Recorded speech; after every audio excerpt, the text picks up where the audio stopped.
Hi guys, CyborgMatt here at the International 2014 main event at Seattle's Key Arena. I'm joined once again by Ted, aka PyrionFlax. Now, we're sat up here in one of the suites. We're looking down on the full Key Arena, great view of the stage, the booths. How fucking awesome is this? It's crazy. I mean, I don't think we can really feel what it's going to be like until we have games where people are screaming their heads off. Like that last game, that was a good hype game. We just watched Na'Vi Cloud9 Game 2, and it was great. I mean, that's what we need, is a team that people can get behind, people know, and this place is just going to erupt. I mean, this has been one of the most impending matches of, so many Cloud9 fans, so many Na'Vi fans. We've always seen Na'Vi in the grand finals at every international. We now, Cloud9 won the first game, Na'Vi looked a bit shaky. Na'Vi just won the second game, a really strong style. I don't even know, I want both teams to win. It's it's horrible that one has to go home, but you must feel pretty much the same. Yeah, I mean, you want the atmosphere to be good. You want the fans to enjoy the games. You want them to have a team that they really care about. And Cloud9 and Na'Vi both bring that. Like you said, if one of them has to go home, that's going to be really sad. And I mean, if it's Na'Vi, it's like Alliance and Na'Vi. If you'd said to me at the end of TI4, oh, Alliance and Na'Vi won't make it past day 2, neither of them will. It's like, what? So yeah, it's really unpredictable, and I mean, I just hope we can. I mean, the quality of games has been fantastic. We haven't had any boring games yet. I've been excited the whole time, so hopefully we can sustain that. So we actually just saw you on the panel. Obviously, this panel is pretty much, if people haven't realized yet, it's elevated. It's kind of in the center of the arena. You're surrounded by thousands of people. Yeah. How scary is that? It is actually really nerve-wracking. I mean, normally, in my normal day job, I spend my day in my living room with my kids watching kids' telly, right? So being in a room with 11,000, 12,000 people, and when they announce you, people cheer, and it's just, you can't get used to that, man. It's just, I never get used to that. It's crazy. So coming here, apart from all the rest of this, it's like for a couple of days, everyone's like, hey, and they know me. It's like, this is just bizarre. Yeah. And when you did get announced on the panel, you got a huge cheer here. How heartwarming is that, basically? It's great. I mean, it's just, everybody comes up and they're so nice, and Dota fans are so passionate about the game and about the community, and I think Valve really foster that and nurture it, and it's great. I mean, all of the exposure that people get here is fantastic, so long may it continue.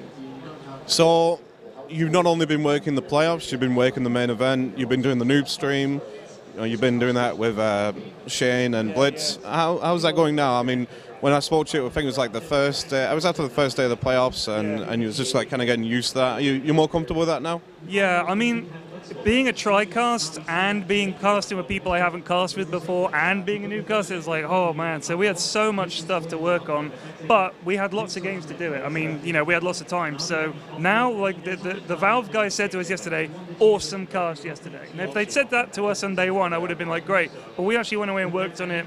I mean, we really did work hard on it. Like, we went away and we've spoken every day about it. What can we do better? So it's good. It's challenging. I mean, I wanted to be doing casting. I like casting. I know I'm not a main stage caster, but the noob stream lets me cast TI, and that's all I want, really. So. And just before the main event kicked off, we all got a kind of sneak peek at the secret shop before all the mayhem starts. Even though that was pretty chaotic, all the players and that. Did you buy some nice swag? I did. I got some nice things. I didn't get anything really good. Like, I know a couple of guys like Hotbid got the Doomling, Golden Doomling. Fuck Hotbid. I know, man. But he was like, opened one box, Golden Doomling, peace, I'm out, guys. I was like, god damn. So I just got a load of plushies, and I got some stuff. I got a Shagbark plushie for my kid. Thanks, Matt. No problem. Thank you. So, yeah, it was good. It was good. But we haven't got much time to spend there. I mean, we're casting games and that. But I don't want to queue for 4 hours. I'm sorry. Yeah. So, I mean, looking at the main event, we got 5 Chinese teams, 2 European teams, and a North American team. We saw Newbie actually advance to the grand finals yesterday, and they actually played, I think, the most amount of matches out of anyone. They had to go through 3 best of 3s during phase 3. Yeah. I honestly, did you really expect any of these results? Before coming to TI, who did you expect in the top 3? I thought Vici Gaming. I thought EG could do really well. I didn't have Newbie, having watched them in the group stages, I thought they were good, but they won 5 best of 3s in a row to get to the final. To say they don't deserve it would be ridiculous. 5 best of 3s. That must mean that the quality has risen up there. I do think it's kind of unusual the way they've done it with we know one of the finalists on the end of day one. But as someone pointed out to me, that if we didn't do it that way, you'd have like 5 teams left on day 2 or something. Like so many teams would have gone home. It would feel kind of disheartening, I think. So to keep the event sort of fresh, now it's the fight for the second spot. So it could be like a real mad scramble. I get it. I get the way they've done it that way. But yeah, I think it works.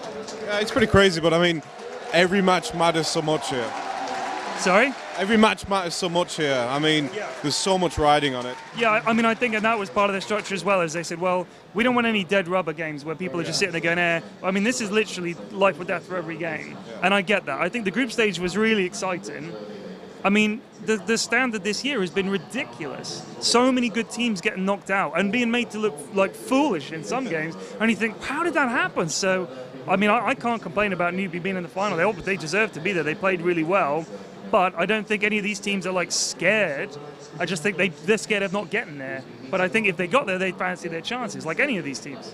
So you're in the unique position. You've been to a previous international. You were there last year. You were there this year. How is moving to the key arena? How do you think they've done? I think it's completely different from TI3. I don't think it's not really fair to compare. TI3 felt more like a kind of a candlelit dinner. This feels more like a party, you know what I mean? So I kind of feel like it's lost some of its intimacy, it's lost a little of its charm, but look at all these fans. I mean, there is a huge hunger to come and watch Dota, and the atmosphere in here when the games are on is fantastic. I would say at Benaroya, when the games weren't on, it felt a bit more intimate, and that's a little bit lost here. It seems like a lot of queues and stuff like that, but when the games are on, everybody's going nuts. So it's a little bit of, you know, you lose something, but you gain something, I think. Have you had time to wander around the full circle, and have you met a lot of fans here? Yeah, I mean, you know, I've wandered around a lot because we only cast like 1 best of 3 a day, maybe another game, so we have a lot of spare time. Everybody's just really nice, and I've met loads of people, some friends of mine that I played online with. I've known them for like years, but never met them in person. I got to meet them, and it's that kind of thing, you know, it's so social going to TI. I get to hang out with like you and people like that I know from online, but it's different meeting up on, you know, in person, isn't it? So that's one of my favorite things about TI is the social side of it. So on a bit of a negative note, the teams, obviously, we only have 8 teams here who've made it to the main event. Have you seen the rest of those teams much, the ones who didn't make it the main event? Have you seen them around here at all? Or? Yeah, I mean, I hang around with like Dooney, you know, EGM, and I know Sam quite well, and some of the other Liquid guys, and they're just so down. Like, imagine if you'd been knocked out, knowing that you could, like, they just walked in here, and they just like looked at the place, and just thought we were this close, you know. And I think a lot of teams rightly feel we didn't realize, like, you know, they almost thought, we got loads of time, and then all of a sudden they were like down 3 games, down 4 games. It's like, what did we do, you know? So, yeah, I think there was an element of there's a lot of sadness. Those teams I think deserve to be here. Teams that should have been at an international didn't make it. So yeah, but. I mean, you can't complain. The field is really strong, so I think the right teams have made it here based on the performances. No, when you think, they got lucky. Yeah, I think it's fine the way it is. It's just unlucky for those teams, but someone had to go home. Yeah, I suppose it's when you move more towards a spectator point of view. Like every match is so important. There's so much hype and best of ones and stuff like that. The teams do kind of lose a bit out of it. But I mean, what's your overall opinion on the format? I like it. I think it's good. I mean, it is a little unusual, but like you said, what you want is games with something on the line, and that's what they're delivering. Like, you don't want games that are like, if they lose this, they go into this bracket and play this bracket. This way, it's literally, if you lose, you have a pretty good chance of going out. Like, every game, I'm like, are they going out? Yeah. People are like, yeah, they're done. I was like, wow. So, yeah, it's pretty tight. Yeah, but I like it. So, what's your plan for the rest of the international? We're doing some newbie casting, watching the games, and we're not doing anything on the final day, so I just want to relax and watch that on the final day. Yeah. Well, the match is about to kick off, and so we'll wrap up. But before I do, you've obviously got a bunch of fans out there you want to give a shout out to. I'd love to give a shout out to all the people that come up and say hi and ask me to sign stuff.